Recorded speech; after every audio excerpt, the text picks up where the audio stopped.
Halo, selamat sore Sobat Milenial and Gen Z. Bertemu kembali di hari ini, tentunya masih dengan suasana setelah Lebaran ya. Kami juga dari keluarga IDN Times dan IDN juga mengucapkan minal aidin wal faizin, mohon maaf lahir dan batin. Bertemu di program POV Times di mana kita akan membahas isu yang sedang ramai diperbincangkan dan bagaimanakah sudut pandang maupun POV dari redaksi IDN Times bersama pemimpin redaksi IDN Times Mbak Uni Lubis. Selamat sore Mbak Uni. Sore Gilang. Dan selamat sore Sobat Milenial and Gen Z, juga selamat Idul Fitri, mohon maaf lahir dan batin.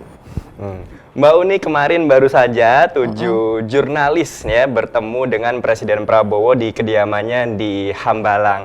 Ini tentunya ramai dan juga menjadi bahan perbincangan di berbagai media sosial. Yang ingin saya tanyakan karena Mbak Uni juga kemarin hadir, ini sebenarnya bagaimanakah kisah tentang program Presiden Prabowo menjawab? Ya. Jadi sebetulnya 7 jurnalis, termasuk 6 diantaranya pemimpin media. Ya, ada 5 pemret dan co-founder narasi Najwa Shihab ya. Pemretnya itu dari IDN Times, saya, kemudian pemret Kompas, Suta, pemret Detik, Alvito, pemret SCTV, Retno Pinasi, dan pemret TV1 lalu Mara. Nah ini program yang dibuat, idenya itu dari Presiden. Kan tanggal 22 Februari itu Presiden mengundang 35 pemimpin media dan jurnalis senior untuk ngobrol di kediaman pribadinya di Hambalang. Waktu itu memang pertemuan itu atas permintaan dari Forum Pemret. Jadi Forum Pemret secara resmi mengajukan surat untuk bertemu membahas isu-isu aktual. Kan pengurus Forum Pemret nih ketuanya Retno Pinasi ini baru ya. Nah kemudian rupanya dari 25 dari 35 itu adalah yang dari Forum Pemret. Forum Pemret mengirimkan total 70 nama yang menjadi anggota, tapi karena keterbatasan tempat itu hanya diakomodir 25 dan 10 yang lain itu bukan bagian dari Forum Pemret seperti Pemretnya Diswe, kemudian ada mungkin dari media yang lainnya juga ya, itu jadi 35. Nah itu kan pertemuan off the record. Tapi off the record, tapi kemudian kan beberapa hari sudah pertemuan karena banyak sekali kritik kenapa kok apa yang dibicarakan, apakah ini upaya-upaya dari Presiden Prabowo untuk mengkooptasi independensi media ya, media-media yang datang itu dianggap media-media yang tidak independen lagi bla bla bla, lalu dibikin diametral dengan Tempo yang dianggap sebagai satu-satunya media yang masih independen dengan bocor alusnya dan segala macam ya. Nah, makanya terus kita bahas POV Times kan tanggal 25 Februari, saya spill beberapa isi dari pertemuan itu yang menurut saya, kan itu off the record, tapi kemudian saya spill hal-hal yang menurut saya aman karena saya melihat itu juga sudah dibahas oleh Presiden Prabowo di berbagai pertemuan publik dan pidato publik. Nah, Pak, dan waktu itu saya juga sampaikan kan bahwa ya saya nomor satu yang paling disoroti oleh netizen pada saat itu adalah Najwa. Najwa ini kan dianggap jurnalis senior yang kritis selama ini kepada kepada kekuasaan lah ya. Nah nomor 2 ya saya, jadi nama Najwa dan Uni Lubis di-mention nih, dan pada saat itu ya dimention, wah ini udah nggak independen lagi, nggak mau baca IDN Times lagi lah, narasi juga udah nggak lagi lah, gitu-gitulah kira-kira. Nah itu kan kita bahas ya di POV Times. Rupanya itu video ditonton oleh Presiden. Jadi kemudian Presiden berpikir, wah mungkin sudah saatnya, apalagi sudah 130 hari menjelang 130 hari, sudah saatnya saya bicara secara on the record kepada media. Nah, jadi itu adalah ide awalnya. Konsepnya adalah meet the press. Lalu dia menugasi Wamen Komdigi Anggara Prabowo yang selama ini jauh sebelumnya sudah menghandle media center Gerindra ya. Jadi orang yang memang selama ini membantu Pak Prabowo dalam konteks komunikasi dan hubungan dengan media untuk mengarrange. Nah, jadi itu awal mulanya. Kenapa kok program ini kemudian ada ya? Nah, sekarang yang banyak menjadi pertanyaan adalah Kenapa kok cuma 6? Iya. Ya. Kalau cuma 6, saya melihatnya gini, kalau off the record, itu Pak Prabowo itu pertemuan bulan Juni tahun 2023 waktu itu masih capres, itu 8 jam di Hambalang. Kemudian yang 22 Februari itu 6 jam. 6 jam. Jadi kami namanya ketemu dengan orang nomor 1, ya kan segala macam ditanya.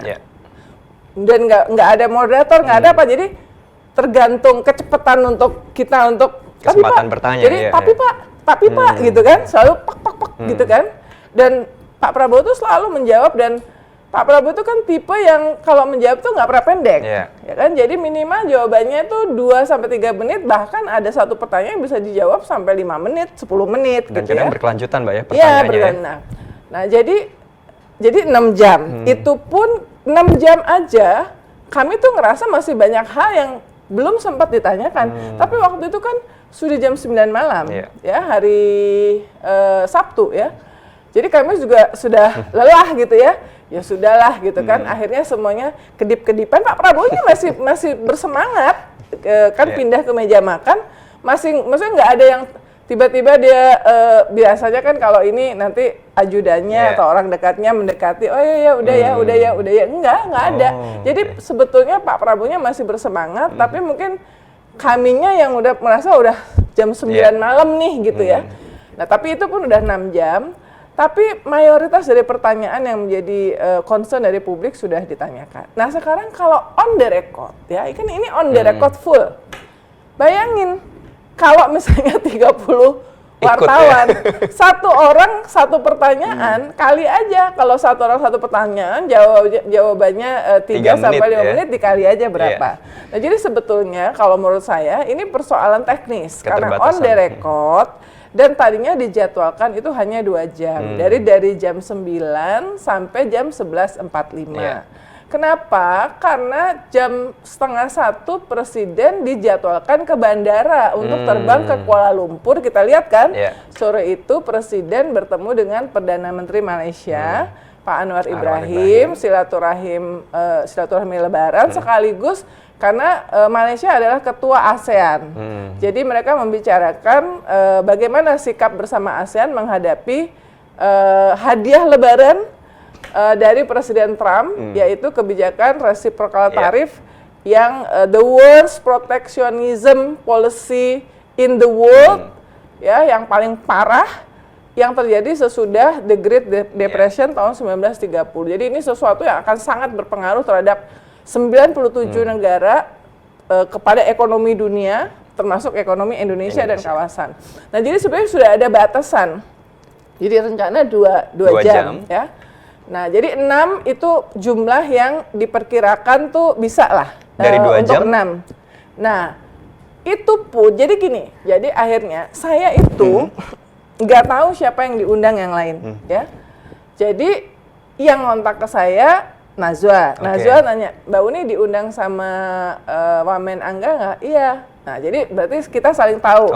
Tapi kita nggak tahu yang siapa lainnya siapa gitu. Jadi baru H-1 ketika, tapi memang Wamen Angga sebelumnya sudah bilang kira-kira akan seperti ini gitu ya. Oh oke.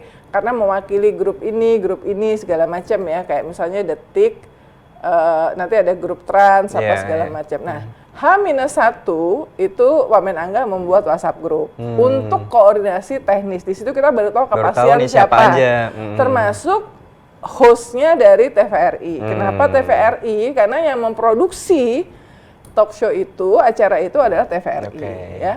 Ya mungkin karena kan public broadcasting ya, lembaga penyiaran publik, sehingga ya mereka yang bisa diminta untuk memproduksi itu, dan karena itu ditugasi yang jadi hostnya itu. Jadi yang bertanya selama acara itu adalah 6 pemimpin redaksi atau pemimpin media.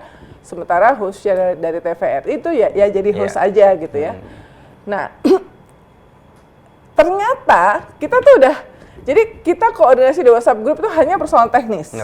Persoalan teknisnya itu apa? Misalnya, pokoknya jangan sampai, kalau yang pertemuan yang sebelumnya itu yang off the record kan misalnya, tapi Pak nggak ada moderatornya gitu. Nah ini kan karena on, supaya semuanya kebagian giliran tuh. Jadi kita sepakat ya, dan ini yang bikin kesepakatan tuh di antara kami sendiri, di antara yang 6 orang ini ya. Jadi kira-kira kita memperkirakan satu orang tuh dapat jatah 7 sampai 8 menit. Jadi kita sepakat ya, satu orang maksimal 2 pertanyaan dengan kesempatan untuk follow up question maksimal 1. Yang pertama kali ngomong itu termasuk saya tuh, karena apa? Wah, itu nanti kalau pertanyaannya anak cucunya banyak kan bisa berkelanjutan, nanti kasihan yang lain ya. Betul. Nah, jadi ini karena on kan, ada limitasi duration. Ini masih cerita 2 jam ya, jadi maksimal tuh cuma 2 jam. Dari jam 9. Tadinya tuh sempat jam 10, tapi kemudian dimajukan ke jam 9. Kita baru dikasih tahu H-1 tuh baru dimajukan ke jam 9. Nah, kemudian apakah ini pertanyaannya settingan? Nggak ada. Jadi saya nggak tahu apa yang akan ditanyakan Najwa, apa yang akan ditanyakan Pemret yang lain. Sebaliknya juga demikian. Kami nggak ada koordinasi. Kenapa? Ya saya pikir-pikir ya, satu grup WhatsApp grup kalau lebih dari 2 orang kita ngomongin, gue mau nanya ini, kamu nanya ini, kamu nanya gini, ya pasti nanti bocor lah, ya nggak? Bocornya ke siapa? Nanti ke Wamen Angga.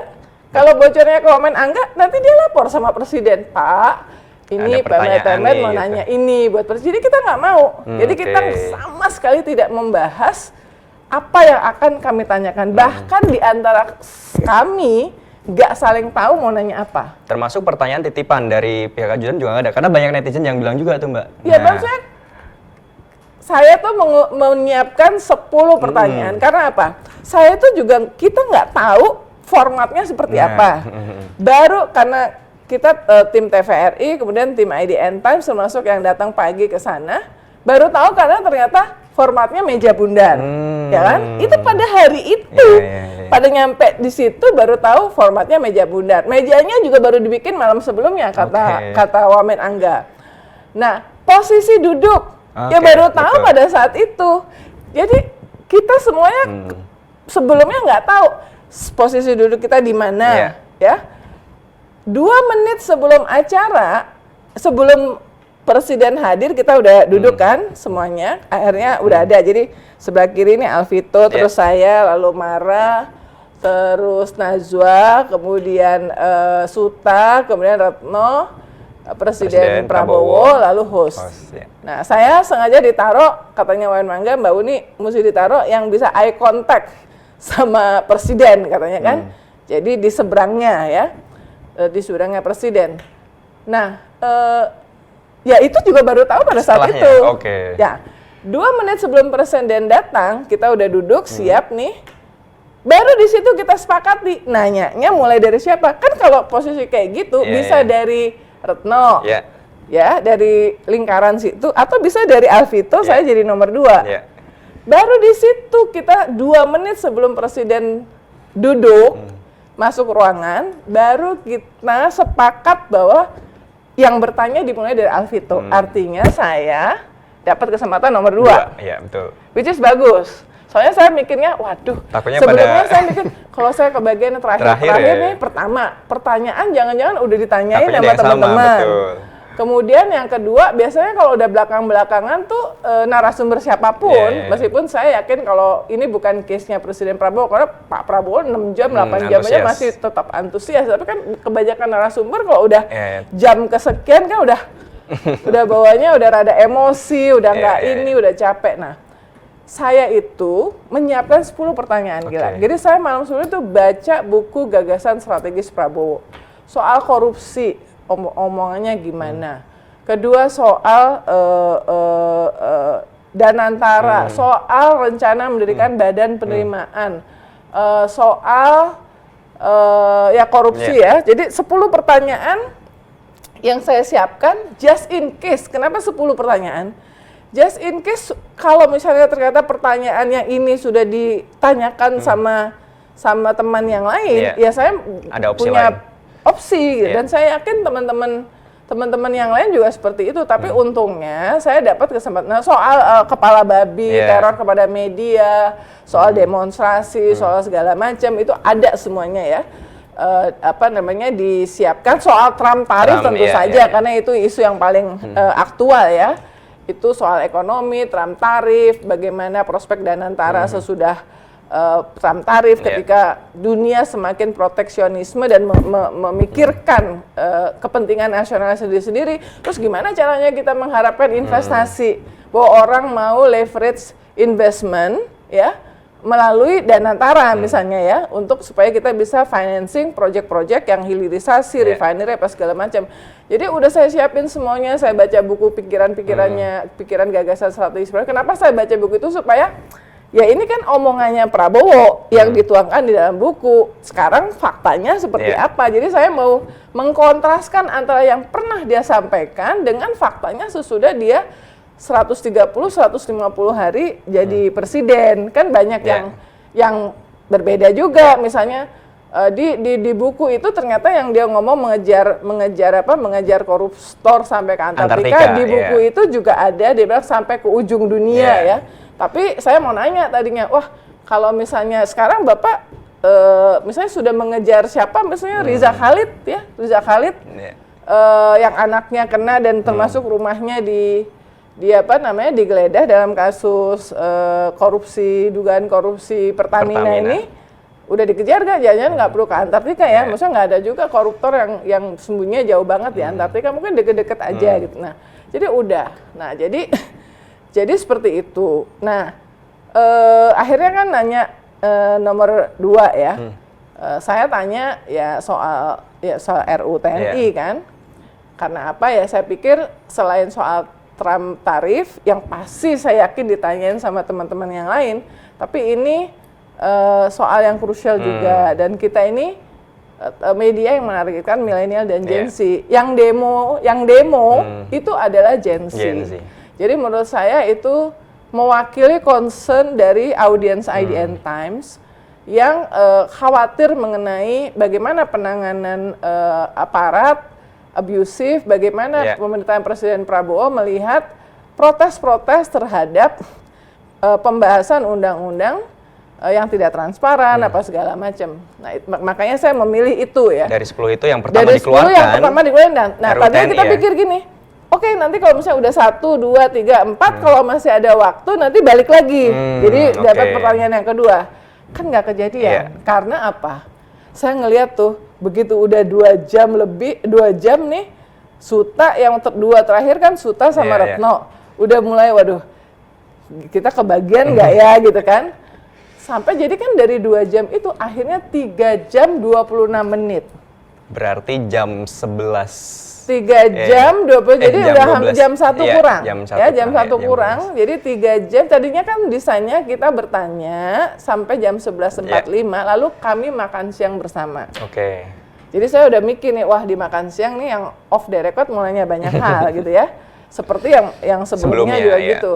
Tapi ternyata kan enggak, akhirnya presiden nggak makan siang bareng. Dia begitu selesai acara, langsung berangkat. Foto-foto langsung ke bandara. Karena saya lihat begitu pas acara berlangsung aja kan di situ ada Seskap Letkol Teddy, kemudian Menlu Sugiono, kemudian ada Mensesnek Prasetyo Hadi yang ada di situ menemani ya, yang ada di situ ya, mereka mungkin udah deg-degan juga nih, aduh ini gimana waktu nih gitu ya.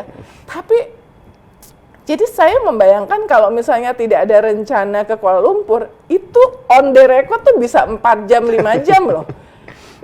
Karena Pak Prabowo itu seperti itu gitu ya, nggak ada pembatasan. Jadi nggak ada settingan pertanyaan ya, nggak ada titipan apapun dari dalam hal ini yang mengatur adalah Wamen Angga ya. Apalagi dari presiden sendiri, dan ini pasti nggak ada titipan pertanyaan, dan kami tidak diminta mengajukan daftar. Dan saya Gilang, saya udah wawancara presiden mulai dari Bu Mega, kemudian Pak SBY, kemudian Pak Jokowi, dan presiden-presiden dan banyak pejabat, kita kan banyak wawancara pejabat, selalu minta daftar pertanyaan. Ya. Selalu minta daftar pertanyaan, meskipun belum tentu pertanyaan itu saya tanyain ya. Yang penting saya kirim aja. Itu kan administratif ya. Itu satu hal. Yang kedua, ini kejadian zaman Pak SBY. Itu sebelum tayang, ini kan Aldi nih ada di sini nih, anak Metro, anak TV ya. Sebelum tayang kan biasanya dia timnya minta preview dulu. Untuk approval ya Mbak? Zaman saya masih teks kerja di majalah, dia suka pengen baca dulu sebelum dipublish ya. Meskipun saya nggak pernah mau, yang saya kirim adalah full transkrip.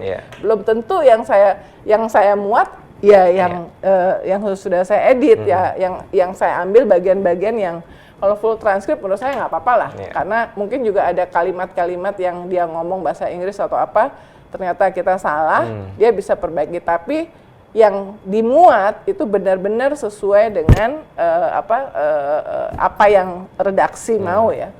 Nah itu kebiasaan presiden. Ya. Tapi Pak Prabowo nggak minta pertanyaan, nggak membatasi mau nanya apa saja, dan nggak minta preview. Kita kan begitu dapat clean feed dari TVRI, ya kita langsung kita insert gambar ya, karena kita insert data apa segala macam supaya menarik. Ya akhirnya kesepakatannya kita tayang tanggal 7 ya, hari Senin semalam ya. Nah jadi sebenarnya itu satu, tidak ada settingan, tidak ada daftar pertanyaan, tidak ada titipan pertanyaan. Ya kalau saya sih ngeliat waktu menjawab, saya nanya soal RUU TNI, militarisme apa segala macam, mukanya presiden rada emosi juga ya. Banyak yang komen juga gitu Mbak ya di kolom kita. Rada emosi juga, maksudnya saya mesti siap-siap nih, jangan-jangan ini yang pertama kali dan terakhir kali nih saya dapat kesempatan untuk wawancara sama dia, tapi ya nggak apa-apa. Maksud saya tuh, ya mungkin habis ini saya dimusuhin juga sama teman-teman di TNI, meskipun saya ini alumni dari Warfare Strategic Course-nya Kemhan dan Unhan, tapi ya itu yang menjadi concern dari masyarakat. Dan ada yang nanya, kenapa kok di Twitter ya, kenapa kok saya ketika membahas RUU TNI tidak membahas soal letkol Teddy, karena kan itu juga yang kontroversial. Ya saya nggak mau masuk ke orang per orang, artinya saya membahas nanti Teddy, membahas di Rut Bulog, enggak. Personal. Jadi ini adalah grand design satu, kenapa kok kayak dipaksa untuk cepat sekali bahas itu, sementara ada undang-undang yang lain yang urgent tidak. Nah, kira-kira seperti itu behind the scene dari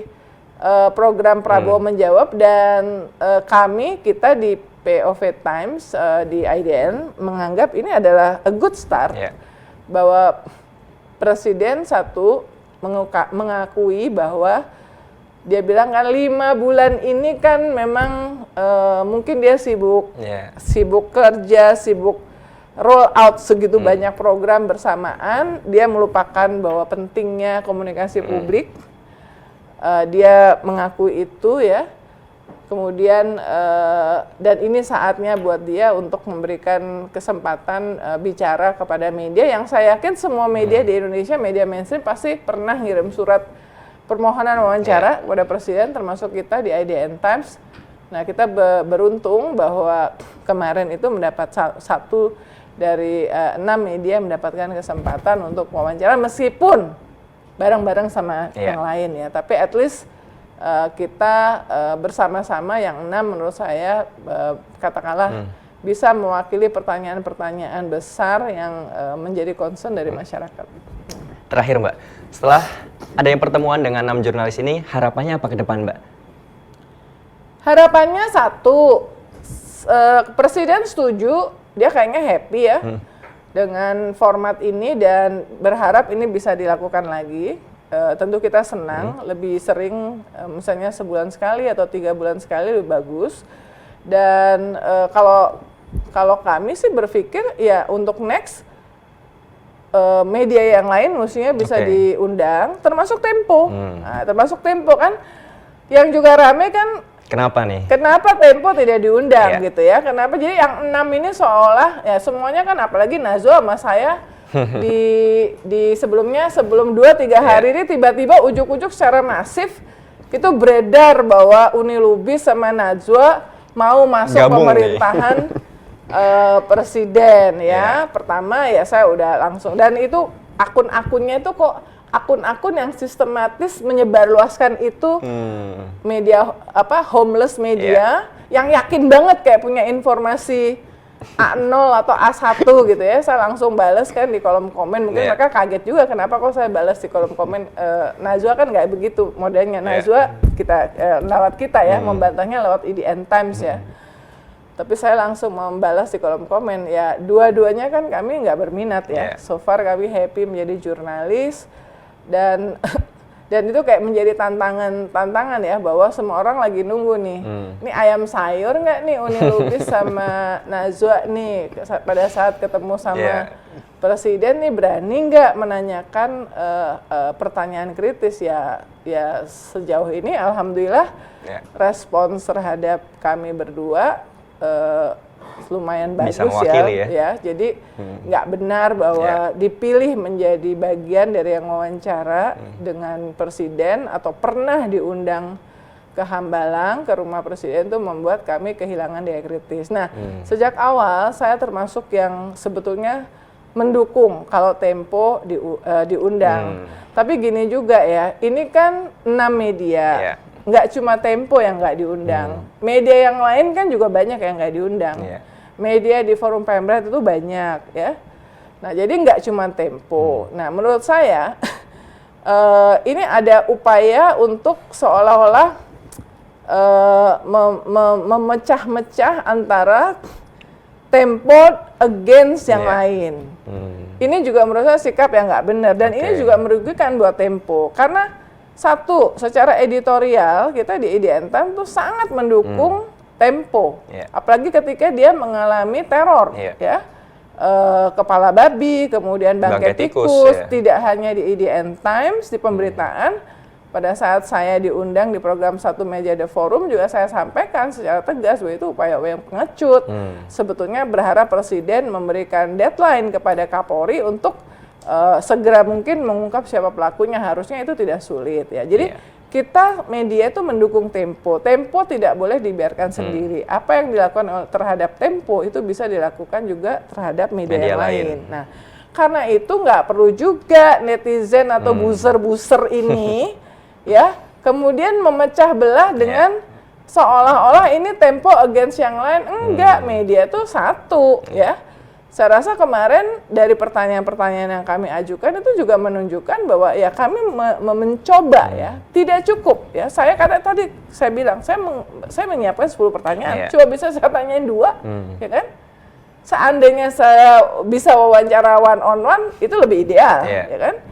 Nah, tapi next saya berharap bahwa Tempo, by the way tahun 2013 Tempo itu pernah wawancara Prabowo, waktu itu masih masa kampanye ya, untuk Capres Pilpres 2014, dia dapat waktu 8 jam. 4 jam di ruangan di kantor Tempo, kemudian 4 jam di Hambalang.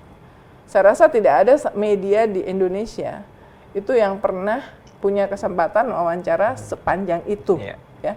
Saya tahun 99, Oktober 99, waktu itu Pak Prabowo masih di luar negeri, belum bisa masuk ke Indonesia sesudah mendapatkan sanksi dari Dewan Kehormatan Perwira. Pernah wawancara Pak Prabowo di Bangkok, itu dari jam 7 malam sampai jam 3 pagi. Jadi emang Pak Prabowo itu emang kalau ngobrol tuh nggak pernah bisa pendek gitu ya. Nah tapi kan waktu itu bukan konteksnya capres-capres ya, masih kayak jadi orang yang harus di luar ya. Kalau kata netizen nih masih kabur aja dulu. Nah, terakhir saya pribadi wawancara sama Pak Prabowo itu Pilpres 2014 ya, Pilpres 2014. Nah, itu pun cuma 1 jam, waktu itu saya di Antv. Nah, sesudah itu di Rappler, mungkin karena media kecil, media asing pula, jadi nggak dapat kesempatan. IDN Times juga belum pernah bisa wawancara sama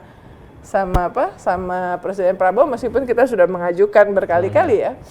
Tapi ya sudahlah, bahkan waktu kita undang ke Indonesia Millennial Agency Summit kan, maka orang seluruh 800 audien tuh udah nunggu sampai jam 6 sore, karena waktu itu dijanjikan kemungkinan terlambat pesawatnya dari Jawa Timur kampanye, jadi kita minta supaya audien yang harusnya udah selesai jam 5 sore harusnya program udah selesai, karena kita masih dijanjikan bahwa kemungkinan akan datang, kita sampai minta 800 audiens untuk menunggu, ya, untuk nunggu supaya jangan pulang, karena nanti Capres Prabowo akan di sini, akan datang ke acara ini. Akhirnya kan nggak datang, ya. Kita mesti bubar, kita nunggu sampai jam 6:30 malam, bayangin. Jadi banyak yang nggak apa namanya, yang harus ngelewatin itu, ya. Ya itu adalah perjuangan untuk mengundang capres, dan sekarang apalagi sekarang presiden pasti lebih sibuk. Nah, jadi kita berharap bahwa ini pertemuan yang bagus, keterbukaan kepada media, bisa tanya apa saja, ini dilanjutkan, dan next Tempo dan media-media yang lain itu juga bisa diundang. Tapi gini, Gilang, terakhir, saya tuh waktu pernah bikin acara ngobrol seru kan, yang di situ habis yang acara di Hambalang yang 22 Februari, saya ngundang pemretnya Tempo, Setriasa.